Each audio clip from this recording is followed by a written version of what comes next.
இந்த வீடியோவை உங்களுக்கு வழங்குவோர் மாலை முரசு செய்திகள் தொலைக்காட்சியின் படிப்போம் ஜெயிப்போம் உயர்கல்வியை தேர்ந்தெடுப்பதில் உள்ள சந்தேகங்களை தீர்க்கும் நிகழ்ச்சி தினமும் மாலை 5 மணிக்கு.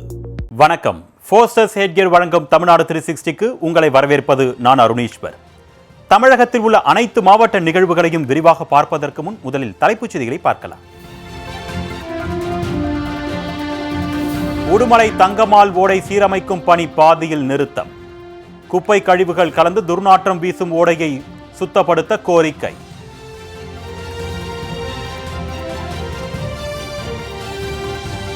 வத்தலகுண்டு மதுரை சாலையில் ஆங்காங்கே ஒட்டு போட்டு பேட்ச் ஒர்க் செய்யப்பட்ட அவலம். வாகன ஓட்டிகள் தடுமாறி கீழே விழும் நிலை ஏற்பட்டிருப்பதால் சாலையை முழுமையாக சீரமைக்க வலியுறுத்தல்.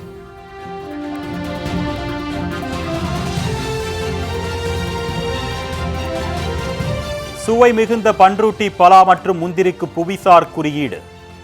சர்வதேச அளவில் சந்தைப்படுத்த வாய்ப்பிருப்பதால் பலா மற்றும் முந்திரி விவசாயிகள் மகிழ்ச்சி.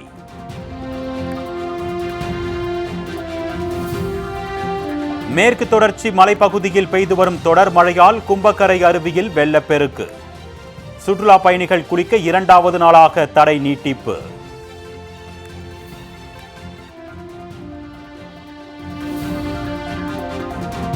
நத்தம் அருகே யூடியூபில் பார்த்து ஊடு பயிராக வாட்டர் ஆப்பிள் சாகுபடி.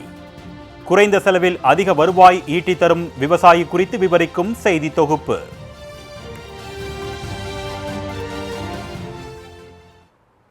இனி விரிவான செய்திகளை பார்க்கலாம். உடுமலை தங்கமால் ஓடை சீரமைக்கும் பணி பாதியில் நிறுத்தப்பட்டதால் அந்த பகுதி முழுவதும் சுகாதார சீர்கேடு நிலவி வருகிறது. திருப்பூர் மாவட்டம் உடுமலை பகுதியில் உள்ள 7 குளங்களில் இருந்து வரும் நீர் ஒட்டுக்குளம் செல்கிறது. இந்த குளம் நிரம்பியதும் உபரி நீர் தங்கமால் ஓடை வழியாக உப்பாறு ஓடையில் கலந்து வருகிறது. இந்நிலையில் உடுமலை நகரின் மையப்பகுதியில் ஓடும் தங்கமால் ஓடையை ஆக்கிரமித்து ஏராளமான வீடுகள் அமைந்திருந்த நிலையில் சாலையை அகலப்படுத்தும் பணி மற்றும் தங்கமால் ஓடையை சீரமைக்கும் பணிக்காக கடந்த 15 ஆண்டுகளுக்கு முன்பு ஆக்கிரமிப்புகள் அகற்றப்பட்டன.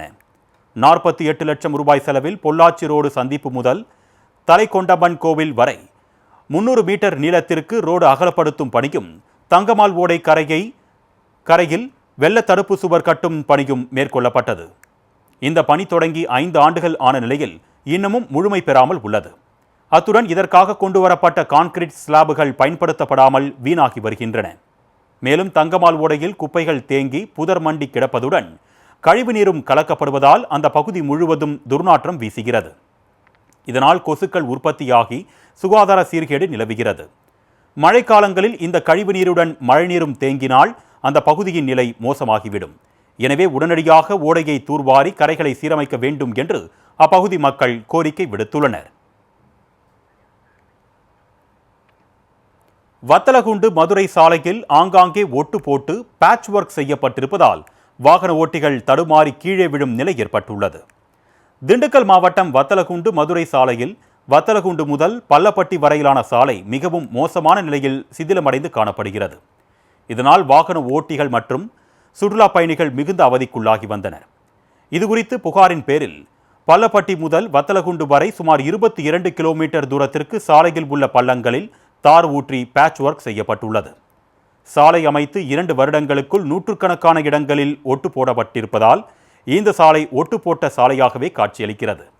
இதனால் இருசக்கர வாகனங்களில் செல்லும் பூ விவசாயிகள் உள்ளிட்டோர் நிலை தடுமாறி கீழே விழும் அபாய நிலையும் ஏற்பட்டுள்ளது. எனவே சுற்றுலா பயணிகள் மற்றும் விவசாயிகளின் நலன் கருதி மாநில நெடுஞ்சாலைத்துறை உடனடியாக இந்த சாலையை முழுவதுமாக சீரமைக்க வேண்டும் என்று சமூக ஆர்வலர்கள் கோரிக்கை விடுத்துள்ளனர். பள்ளப்பட்டி வரையில் இருக்கக்கூடிய அந்த மாநில நெடுஞ்சாலை பயணிப்பதற்கு ஏற்ற சாலையாக இல்லை. அந்த சாலை போட்டு அதிகபட்சமாக ஒரு 2 ஆண்டுகள் தான் இருக்கும். 2 ஆண்டுகளுக்குள்ளே தான் இருக்கும். ஆனால் பல இடங்களில் சாலை மோசமாக இருக்குது, சேதமாக இருக்குது. பெரிய அளவிற்கு பள்ளங்கள் ஏற்பட்டிருக்குது சாலையில். இதில் எல்லாம் பயணிக்கக்கூடியவங்க யாருன்னு கேட்டிங்கன்னா பூ விவசாயிகள் அல்லது தவிசு தானியங்களை கொண்டு வரக்கூடிய விவசாயிகள், பால் வியாபாரிகள், பள்ளிக்கூடத்து பிள்ளைங்க, இப்படி தான் இருசக்கர வாகனங்களில் போயிட்டு வரக்கூடிய சாதாரண மக்கள். ஒரு பெரிய உயிருக்கு ஆபத்து ஏற்படுத்தக்கூடிய பள்ளங்கள் கூட ஒரு சாலை ரோட்டில் உருவாயிருக்குது. இதனால் உயிர் சேதம் ஏற்படக்கூடிய ஆபத்து என்பது இருக்குது. அதனால் இந்த சேதம் ஏற்பட்டிருக்கக்கூடிய சாலைகளை உடனடியாக சரி பண்ணணும். இந்த ரோடை உடனடியாக போட்டு கொடுத்து பொதுமக்களுக்கு பாதுகாப்பை உருவாக்கி தரணும். பண்ருட்டி பகுதியில் விளையும் பலா மற்றும் முந்திரிக்கு புவிசார் குறியீடு வழங்கியிருப்பதால் விவசாயிகள் மகிழ்ச்சி அடைந்துள்ளனர்.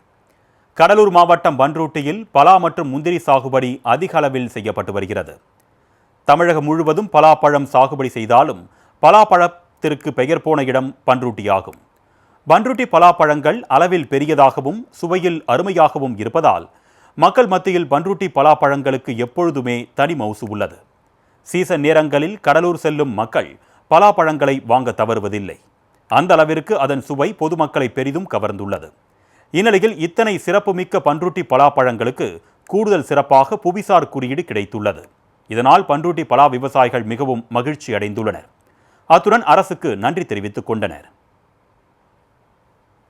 சுவை மிகுந்ததாகவும் சைஸு ஓரளவு சின்னதாகவும் நிறையா சமையலுக்கோ பிரியாணி இப்போ தற்சமயம் பிரியாணி செய்கிறதுக்கு ஒரு 4 வருஷமாக நிறையா நாங்கள் இதை கொடுத்துக்கிட்ருக்கோம். நிறையா விரும்பி கேட்குறாங்க. ஃபுல் சோலாக இருக்கும், சக்காலேசாக தான் இருக்கும், குண்டு குண்டாக இருக்கும், அருமையாக இருக்கும். இது எல்லாத்துக்குமே ரொம்ப உகந்ததாக இருக்குது. இதை ரொம்ப விரும்பி கேட்குறதால நாங்கள் இது பண்ணிக்கிட்ருக்கோம். இது 1000 பிஞ்சு விடும். 1000 காய்ச்சிங்கிறதால நாங்கள் 1000 பிஞ்சு விடமாட்டோம். ஒரு 200 பிஞ்சு, 225 பிஞ்சு, 250க்கு மேலே விடமாட்டோம். அதை நாங்கள் பராமரித்து பண்ணிகிட்ருக்கோம். இதால் எங்களுக்கு நல்ல லாபமும் இருக்குது, வாழ்வாதாரம் நல்லா இருக்குது. நாங்கள் இதை எங்கள் தெய்வம் மாதிரி வச்சு இதுக்கு சாமி கும்பிட்டுக்கிட்டு வருஷத்துக்கு 2-3 படையல் போட்டு சாமி கும்பிட்டு இதை எங்கள் குலதெய்வம் மாதிரி வச்சு பயன்படுத்திட்டு வரோம். பலாவை போன்றே முந்திரி பருப்பு உற்பத்தியிலும் பண்ருட்டி பெயர் பெற்றுள்ளது. பண்ருட்டியில் முந்திரி உற்பத்தி செய்தல், பதப்படுத்துதல் மற்றும் ஏற்றுமதி அதிக அளவில் செய்யப்பட்டு வருகிறது.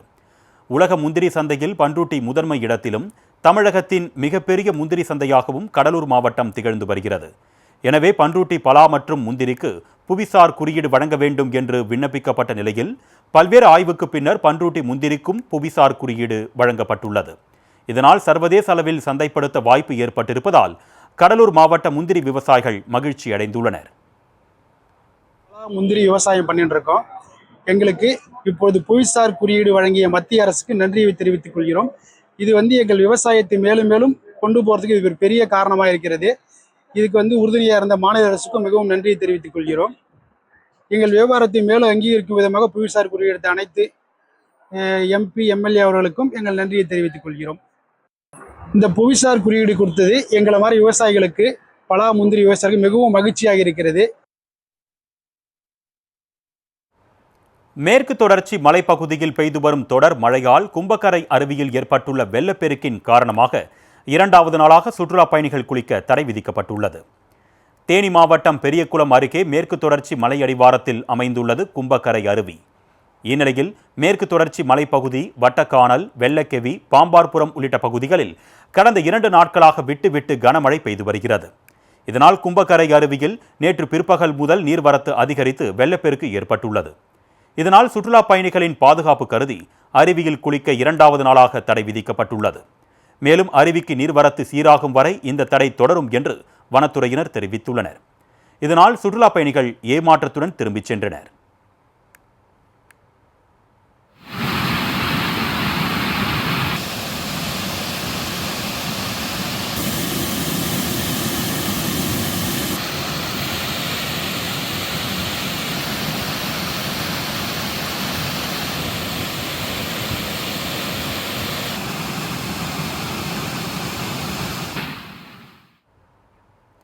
சிங்கம்புணரி அருகே வேங்கைப்பட்டி பெரியண்ணன் கண்மாயில் நடைபெற்ற மீன்பிடி திருவிழாவில் சிறியவர்கள் முதல் பெரியவர்கள் வரை ஆர்வத்துடன் பங்கேற்று கிலோ கணக்கில் நாட்டு வகை மீன்களை பிடித்தனர்.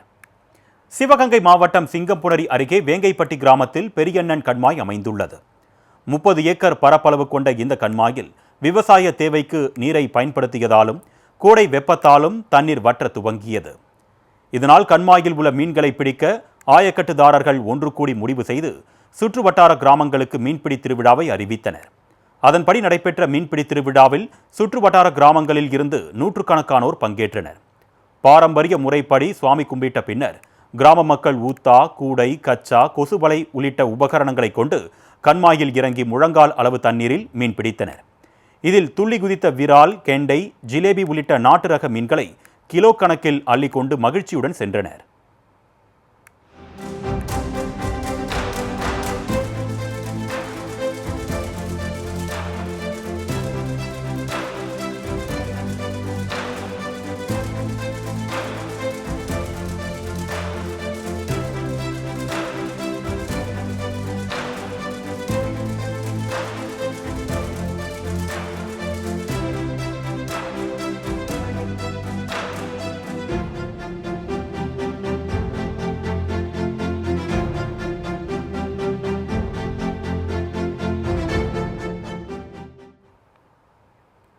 தமிழக கேரள எல்லையில் சாலையோரங்களில் வரையாடுகள் அதிகளவில் உலா வருவதால் சுற்றுலா பயணிகள் கண்டு ரசித்து வருகின்றனர். தமிழகத்தின் மாநில விலங்கான அரிய வகை வரையாடுகள் அழிவின் பாதையில் உள்ளதால் அவற்றை பாதுகாக்க பல்வேறு முயற்சிகள் மேற்கொள்ளப்பட்டு வருகிறது. இந்நிலையில் தமிழக கேரள எல்லை பகுதியில் சாலையோரங்களில் ஏராளமான வரையாடுகள் சுற்றித் திரிந்தன. சாலையோரங்களில் உள்ள புற்களை மேய்ந்தபடி உலா வந்த வரையாடுகளை சுற்றுலா பயணிகள் கண்டு ரசித்தனர்.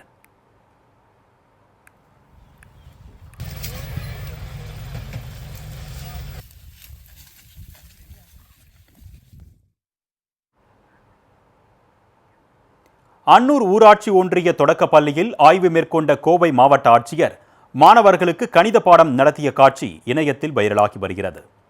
கோவை மாவட்டம் அன்னூர் பகுதியில் உள்ள அரசு அலுவலகங்கள் மற்றும் அரசு பள்ளிகளில் மாவட்ட ஆட்சியர் பவன்குமார் ஆய்வு மேற்கொண்டார். அந்த வகையில் அன்னூர் தெற்கு ஊராட்சி ஒன்றிய தொடக்கப் பள்ளிக்கு வந்த ஆட்சியர் பள்ளி மாணவர்களுக்கு கணித பாடம் நடத்தினார். பள்ளி வளாகத்தில் உள்ள டிஜிட்டல் போர்டில் கணிதங்களை எழுதி மாணவர்களுக்கு கணிதம் கற்பித்தார். இந்த வீடியோ தற்பொழுது இணையத்தில் வைரலாகி வருகிறது.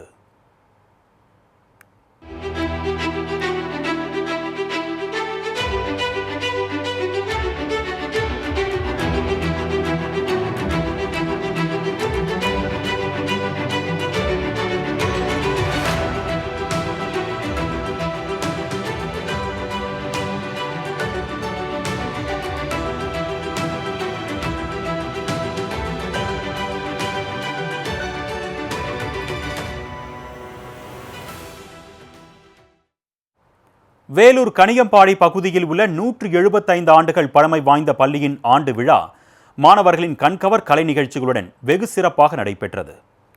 வேலூர் மாவட்டம் கணியம்பாடி பகுதியில் 175 ஆண்டுகள் பழமை வாய்ந்த RCM நடுநிலை பள்ளி செயல்பட்டு வருகிறது.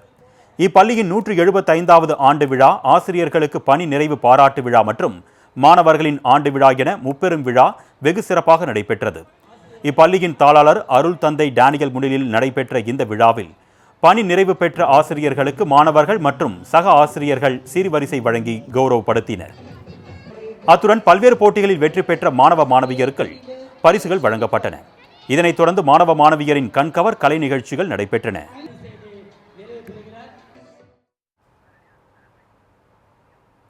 தூத்துக்குடி துறைமுகம் ஒரே நிதியாண்டில் 41.72 மில்லியன் டன் சரக்குகளை கையாண்டு புதிய சாதனை படைத்துள்ளது. தமிழ்நாட்டின் 2வது பெரிய துறைமுகமாக தூத்துக்குடி வ.உ. சிதம்பரனார் துறைமுகம் விளங்கி வருகிறது. 2024 மற்றும் 2025ஆம் நிதியாண்டில் இந்த துறைமுகம் 41.72 மில்லியன் டன் சரக்குகளை கையாண்டுள்ளது. இதன்படி 31.91 மில்லியன் டன் இறக்குமதியும் 9.69 மில்லியன் டன் ஏற்றுமதியும் 0.12 மில்லியன் டன் சரக்கு பரிமாற்றமும் நடந்துள்ளது. இது 2023-2024ஆம் நிதியாண்டோடு ஒப்பிடும்போது 0.77% அதிகரித்துள்ளது. மேலும் நடப்பு நிதியாண்டில் 50 மில்லியன் டன் சரக்குகளை கையாளும் விதமாக தூத்துக்குடி துறைமுகத்தை மேம்படுத்தும் பணிகள் தொடர்ந்து நடைபெற்று வருகிறது.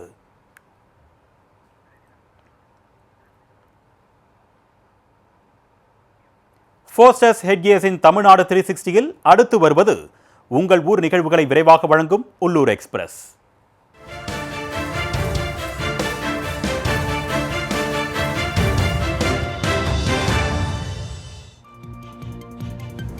நெல்லை மாவட்டம் வள்ளியூரில் தவக்காலத்தை முன்னிட்டு இயேசு கிறிஸ்துவின் சிலுவை பாடுகளை நினைவு கூறும் வகையில் கிறிஸ்துவர்கள் நடைப்பயணம் மேற்கொண்டனர். இயேசுவின் சிலுவை பாடுகளை நினைவு கூறும் வகையில் கிறிஸ்தவர்கள் 40 நாட்கள் சிலுவை பாதை அனுஷ்டித்து வருகின்றனர். இதனையொட்டி வள்ளியூர் ஃபாத்திமா அன்னை திருத்தலத்தில் கத்தோலிக்க கிறிஸ்தவர்கள் நடைப்பயணம் மேற்கொண்டனர்.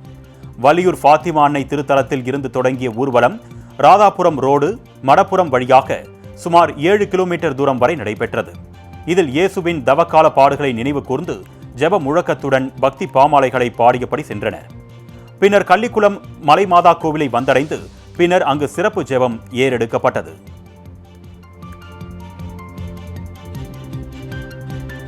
திண்டுக்கல் மாவட்டம் பழனி முருகன் கோவிலுக்கு பக்தர் ஒருவர் பேட்டரி கார் ஒன்றை அன்பளிப்பாக வழங்கினார்.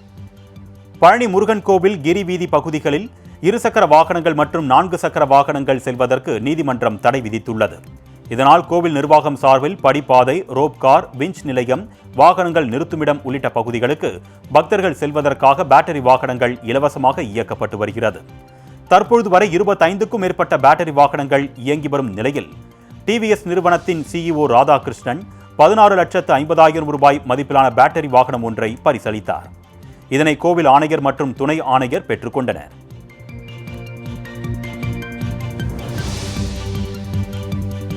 சிவகங்கை மாவட்டம் தேவக்கோட்டை அருகே தாயமங்கலம் முத்துமாரியம்மன் திருக்கோவிலில் 22ஆம் ஆண்டு பங்குனி திருவிழா அம்மனுக்கு காப்பு கட்டுதலுடன் தொடங்கியது.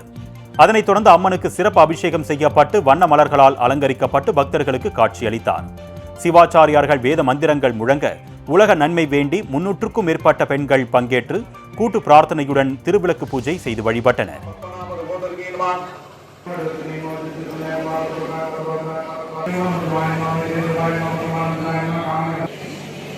சந்தான லட்சுமியே போற்றி, ஆதி லட்சுமியே போற்றி.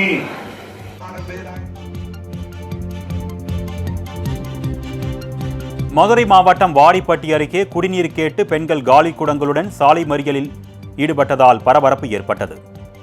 கச்சைக்கட்டி கிராமத்தில் உள்ள பழைய காலனி பகுதியில் 200க்கும் மேற்பட்ட குடும்பங்கள் வசித்து வருகின்றன. இப்பகுதிக்கு கடந்த 10 நாட்களுக்கு மேலாக குடிநீர் வரவில்லை. இதுகுறித்து ஊராட்சி செயலாளரிடம் கூறியும் எந்த நடவடிக்கையும் எடுக்கவில்லை. இதனால் ஆத்திரமடைந்த பொதுமக்கள் வாடிப்பட்டி பாலமேடு சாலையில் காலி குடங்களுடன் மறியலில் ஈடுபட்டனர். சம்பவம் அறிந்து வந்த போலீசார் பேச்சுவார்த்தை நடத்தி தண்ணீர் வர உறுதியளித்திருப்பதால் பொதுமக்கள் சாலை மறியலை கைவிட்டனர்.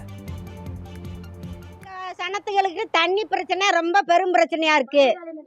பழைய காலனியில தண்ணியே வர மாட்டேங்குது. 15 நாளைக்கு ஒரு தடவை தண்ணி வருது. தண்ணி வந்தாலும் 3 குடம் 4 குடத்துக்கு மேல தண்ணி வர மாட்டேங்குது.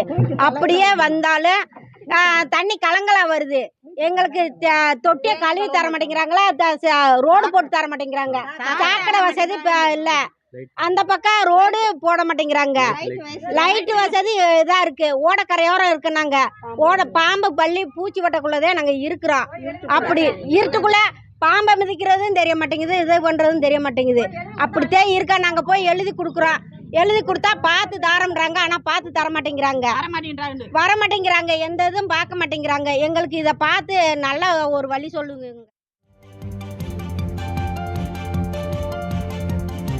தூத்துக்குடி மாவட்டம் கோவில்பட்டி செண்பகவல்லி அம்மன் பூவநாத சுவாமி திருக்கோவில் பங்குனி திருவிழா கொடியேற்றத்துடன் தொடங்கியது. கொடியேற்றத்தை முன்னிட்டு அதிகாலை 4 மணிக்கு கோவில் நடை திறக்கப்பட்டு திருவனந்தல் பூஜை, திருப்பள்ளி எழுச்சி நடைபெற்றது. பின்னர் சுவாமி, அம்பாள் மற்றும் பஞ்சமூர்த்திகளுக்கு சிறப்பு அபிஷேகம் மற்றும் தீபாராதனை நடைபெற்றது. தொடர்ந்து கொடிப்பட்டத்திற்கு சிறப்பு பூஜைகள் செய்யப்பட்டு ஊர்வலம் வந்து பின்னர் கொடிமரத்தில் கொடியேற்றப்பட்டது. இதனைத் தொடர்ந்து வரும் 13ஆம் தேதி தேரோட்டமும் 15ஆம் தேதி இரவு தெப்ப உற்சவமும் நடைபெறவுள்ளது.